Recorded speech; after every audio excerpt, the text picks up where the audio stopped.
Arena Rule 18, USPA, Protests, Variations from Rules.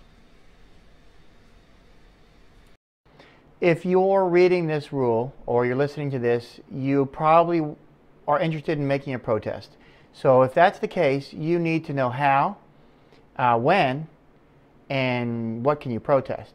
And we're going to answer those questions right here in this video. For the actual protest procedure, this rule sends us to another part of the rule book, so we're going to save that for last because we're going to go to that other part of the rule book and we're going to figure out what the protest procedure is.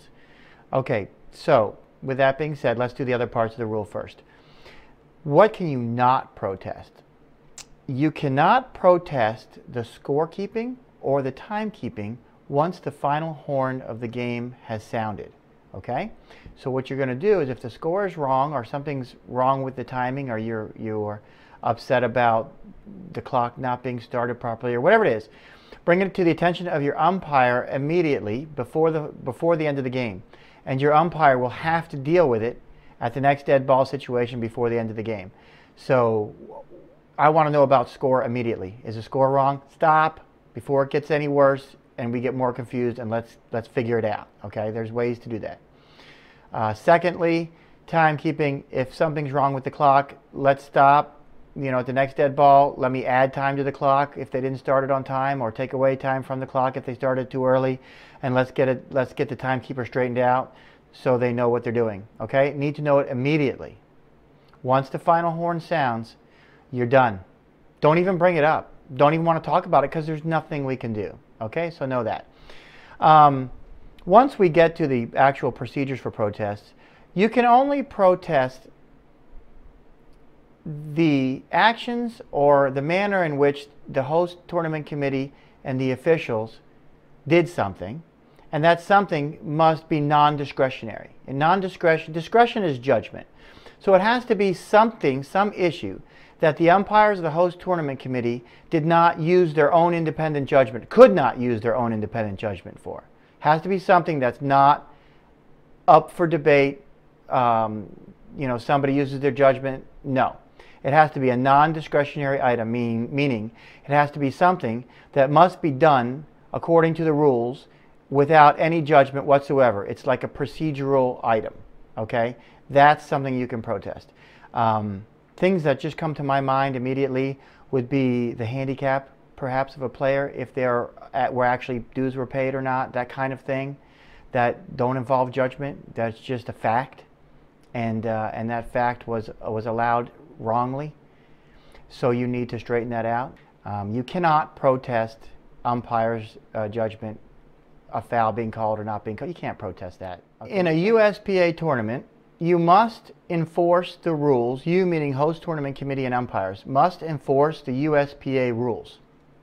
If you want to get a variance from the rules in a USPA tournament, you must apply for that variance. I believe it's at least 10 days before your tournament, and you would contact the services director at the USPA, whoever that is at the time, and find out what the procedure for that is. It changes probably with every new service director that we have.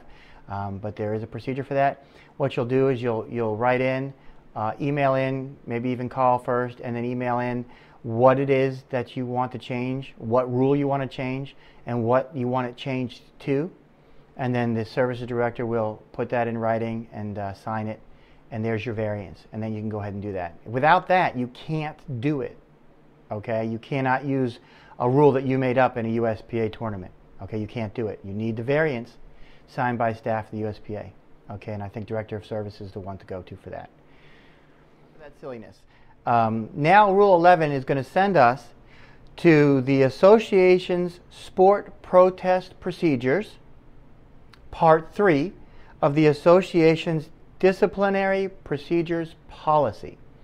All right, don't be intimidated by this. It's in the rule book. It's under policies.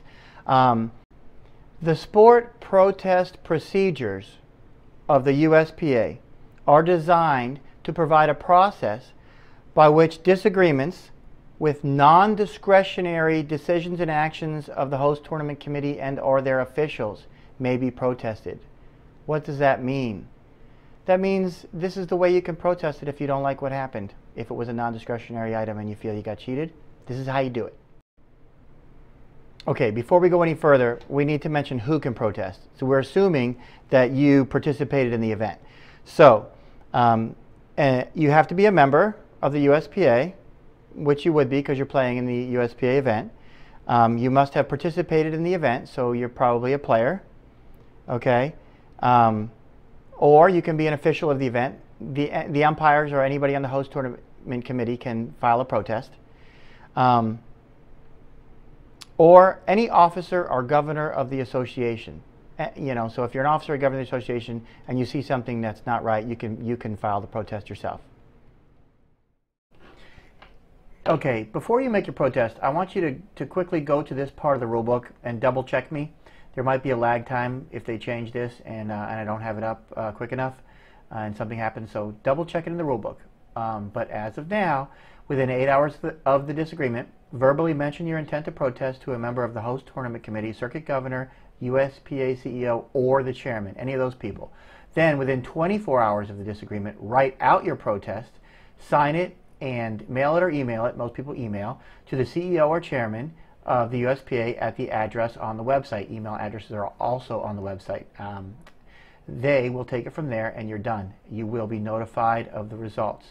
And again, I want to encourage you to go to this part of the rule book if you're going to make a protest and just double check me on this, because it does change from time to time and I might not be able to get into the computer fast enough. I usually get things turned around in within a day or so, but you never know.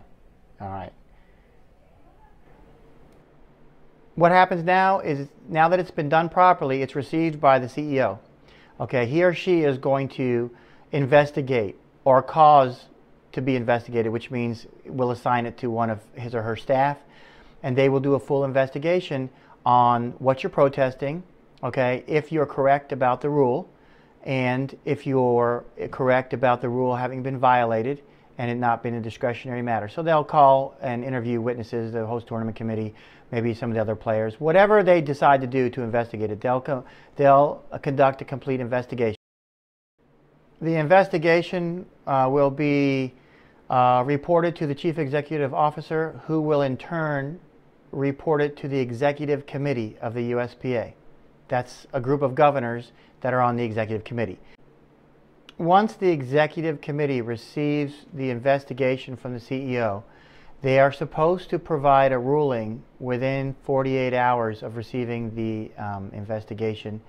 Now, that 48 hours is for all things but a proposal to remove, expel, or terminate a member from the association. All right, if they're going to do that, they're not going to render a ruling in 48 hours. They're going to have the Board of Governors have to approve that. So that's going to take a little longer. It doesn't say how long, but I would suspect at the next Board of Governors meeting, or if it's very important, perhaps an emergency meeting of some kind. I don't know.